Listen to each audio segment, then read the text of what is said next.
If you happen to see a group of shadowy figures roaming among the headstones at Woodlawn Cemetery, the closer we get to Halloween, don't get spooked. Yeah, Tom Hawley says it's nothing to be scared about. It's just a harmless look at our town's haunted history.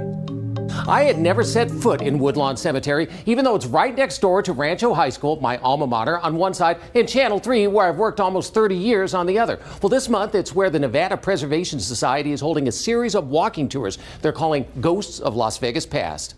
The kind of wild people who made our history and the stalwarts and pillars of our community. Executive Director Heidi Swank is leading the tours through this cemetery designed by J.T. McWilliams, who is also buried here. You might not recognize the name, but it could have been our county. Almost. He's almost the father of Las Vegas. That's because McWilliams built our first downtown, west of the railroad tracks, then lost out to Clark, who the county is named after. Where you had William Clark, in the Clarktown site, who had the backing of the railroads, had water rights, and then you had McWilliams kind of battling it out for who was going to become the actual city of Las Vegas. He built the cemetery on land donated to the city in 1914, and many prominent local pioneers are buried here. Some names you might recognize, like Harley Harmon, an attorney with a street named after him. The same with Yonema Bill Tomiyasu. If you know Tomiyasu Lane, which is right near Wayne Newton's Casa de Shenandoah, that kind of marks one edge of what was the Tomiyasu farm. He had arrived in 1914. When World War II broke out and most Japanese Americans were sent to internment camps,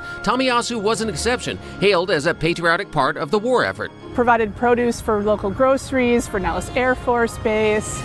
A lot of the food that was produced here in Las Vegas came from Mr. Tomiyasu's farm. Then there's the curious pair of adjacent graves that represent a healing of our nation. Even though Nevada saw no Civil War action, at Woodlawn you'll find the headstones of a Union and Confederate soldier, enemies earlier in life and friends at the end. Very few people know that it's here, and in fact in the United States it's fairly uncommon and unique to have something like this where a Union soldier and a Confederate soldier chose to be buried under the same headstone. High school instructor Jason Coffey is also a Civil War reenactor and shows up at Woodlawn every Memorial Day. And we provide a uniform firing team of the Union Army, and we stand back over there and provide a 21-gun salute. You'll find the grave of the town's first sheriff, the rough and tumble Sam Gay, and the gentle, smiling Bill Breer, who was mayor of Las Vegas in the 70s and 80s, always ready to defend the city's honor. And I get to almost a paternal feeling that, you know, you can say anything you want, but don't say anything about my kid. Though wandering through Woodlawn is not supernatural, you get a sense of the spirits that built this town.